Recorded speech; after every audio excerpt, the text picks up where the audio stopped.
Nggak habis pikir, kok mereka lupa ya? Kalau jabatan itu amanah, bukan tahta untuk jadi raja kecil.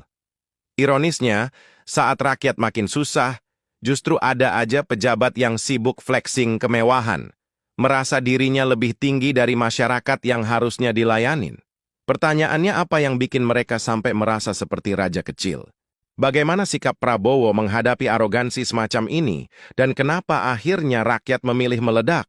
Jangan kemana-mana, karena kita bakal kupas tuntas sisi gelap pejabat arogan yang kini jadi pemantik amarah. Kita mulai dari Wahyudin Moridu, anggota DPRD Gorontalo dari PDIP, yang pernah dielu-elukan sebagai anggota termuda periode 2024 hingga 2029. Nah, dia ini mendadak jadi sorotan nasional setelah videonya viral di media sosial. Dalam rekaman, ia dengan entengnya menyebut ingin merampok uang negara sambil menyetir mobil menuju bandara, ditemanin sama seorang wanita yang disebut-sebut sebagai selingkuhan. Kita rampok aja uang negara ini kan. Kita habiskan aja biar negara ini makin miskin.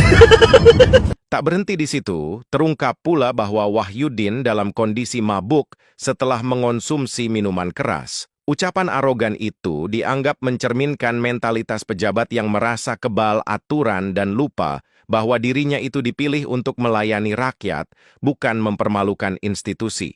Meski ia sempat membuat video klarifikasi dan permintaan maaf, publik sudah terlanjur marah, Pak.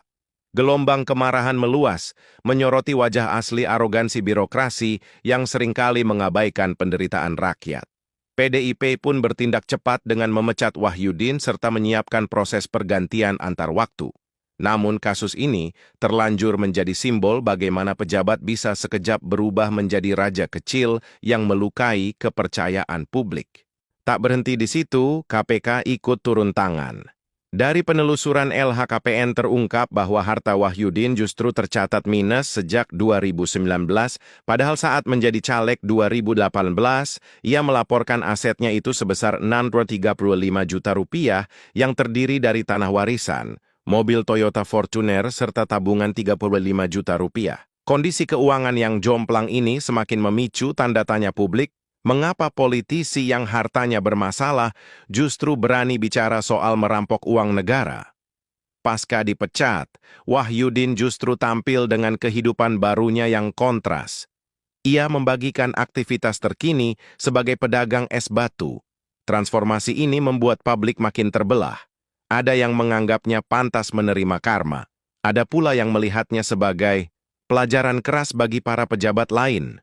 Kita beralih ke Prabu Muli, Sumatera Selatan, saat nama wali kota Arlan mendadak mencuat, bukan karena prestasi, melainkan karena kasus penyalahgunaan wewenang.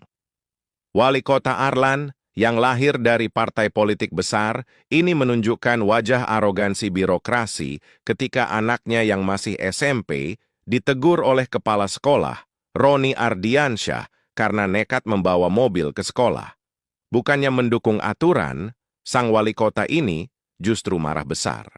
Roni bersama satpam sekolah dipermalukan dalam rapat di depan kepala sekolah lain, lalu dipindahkan secara sepihak ke sekolah lain dengan dalih penyegaran organisasi. Kasus ini pun cepat menyebar, Kompas melaporkan mutasi tersebut, Kadisdikbud mengonfirmasi, dan publik pun makin berang karena tindakan itu dianggap contoh nyata dari raja kecil di daerah. Wali kota bahkan disebut sebelumnya bermasalah dengan sebuah rumah sakit karena menuntut pelayanan istimewa bagi keluarganya, namun arus kemarahan publik terlalu deras. Malam itu juga, Ajudan Presiden Prabowo Subianto, Rizky Irmansyah, mengumumkan bahwa mutasi dibatalkan dan Kepsek serta Satpam kembali ke sekolah asal. Tak lama, sang wali kota akhirnya minta maaf. Meski Kemendagri menegaskan bahwa ia telah melanggar aturan dan mengaku sendiri tidak bisa mengontrol diri. Setelah kasus Wahyudin Moridu dan wali kota Prabu Muli, sorotan publik kembali tertuju pada sikap arogan pejabat muda di lingkaran Istana Zita Anjani. Staf khusus Presiden bidang pariwisata sekaligus putri dari politisi senior PAN Zulkifli Hasan tengah menuai kritik keras. Sebagai pejabat muda, dirinya semestinya membawa semangat, profesionalitas, namun yang terjadi justru sebaliknya. Zita mendadak membatalkan kehadirannya sebagai keynote speaker dalam sebuah seminar magister pariwisata di Universitas Pajajaran pada bulan Juni 2025. Nah, yang membuat publik murka, pembatalan itu dilakukan hanya 15 menit sebelum acara dimulai, padahal undangan udah disanggupi sejak 3 bulan sebelumnya. Ironisnya, ketika mahasiswa dan akademisi menunggu, Sita justru memamerkan aktivitas olahraga di gym lewat akun media sosialnya. Publik menilai ini bukan sekedar ketidakprofesionalan, melainkan bentuk arogansi birokrasi pejabat muda yang menganggap dirinya terlalu penting hingga bisa semena-mena terhadap agenda publik. Kritik pun membanjiri ruang digital, menjadikan kasus ini simbol flexing pejabat yang jauh dari sikap pelayan rakyat. Meski Sita kemudian meminta maaf secara terbuka, kekecewaan udah terlanjur meluas. Amarah rakyat juga meledak ketika Ahmad Syahroni, politisi populer dari Nasdem, memamerkan arogansi yang dianggap merendahkan martabat rakyat. Wakil Ketua Komisi 3 DPR RI ini dikenal sebagai Crazy Rich-nya Tanjung Priok dengan koleksi mobil super mewahnya. Namun citra glamor itu berubah jadi bumerang ketika videonya beredar yang menyebut rakyat dengan kata tolol, ucapan kasar. Itu langsung memicu gelombang kemarahan. Rumah mewahnya di Jakarta diserbu massa yang marah, bahkan kabarnya Syahrani sudah lebih dulu kabur ke Singapura. Aksi spontan rakyat yang memanjat pagar rumah dan menggerebek garasi mobil mewahnya menjadi simbol perlawanan terhadap raja kecil yang lupa diri. Kasus ini menegaskan bagaimana arogansi pejabat bisa menjadi bensin bagi ledakan sosial. Alih-alih tampil sebagai pelayan rakyat, Syahroni justru menunjukkan wajah eksklusif pejabat yang hidup dalam kemewahan, sekaligus merendahkan konstituennya. Sebelumnya Bupati Pati Sudewo juga sempat menunjukkan arogansi hingga menyulut gejolak besar di daerahnya. Politisi yang berasal dari Partai Gerindra ini sempat menjadi sorotan nasional usai kebijakannya menaikkan pajak bumi bangunan hingga 250%. Putusan sepihak ini langsung membebani rakyat kecil, terutama petani dan pedagang yang bergantung pada lahan sebagai sumber penghidupan. Bukannya mencari solusi, sang bupati malah menantang 50.000 warga yang berencana turun ke jalan untuk berdemonstrasi. Tantangan itu dianggap sebagai simbol arogansi pejabat yang merasa kebal kritik. Situasi makin panas ketika aparat Satpol PP diketahui menyita barang-barang hasil donasi dari masyarakat yang dipersiapkan untuk aksi demo. Perilaku ini pun makin memperkuat kesan bahwa pemerintah daerah tidak berpihak pada rakyat, justru menekan suara yang berbeda.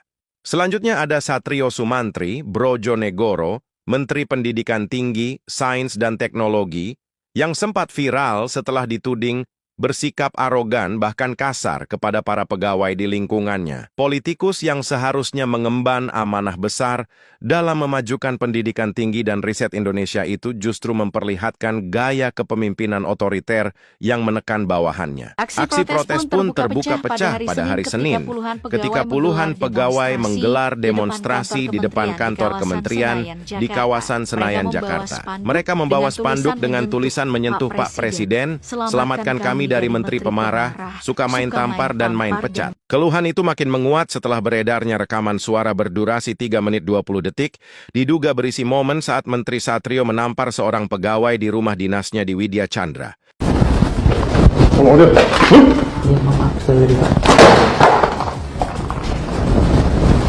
Ironisnya, masalah itu hanya dipicu oleh hal sepele, toilet rumah yang bermasalah.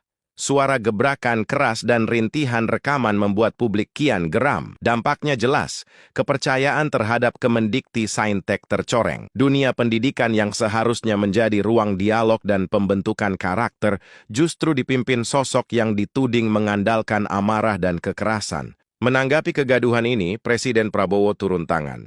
Ia memerintahkan evaluasi menyeluruh dan menegaskan bahwa kabinetnya tidak boleh diwarnai arogansi serta penyalahgunaan kekuasaan. Prabowo menekankan bahwa pejabat harus memimpin dengan teladan, bukan ketakutan. Kasus Satrio menjadi peringatan keras bahwa sikap arogan pejabat sekecil apapun bisa menyulut amarah rakyat dan menggoyahkan legitimasi pemerintah.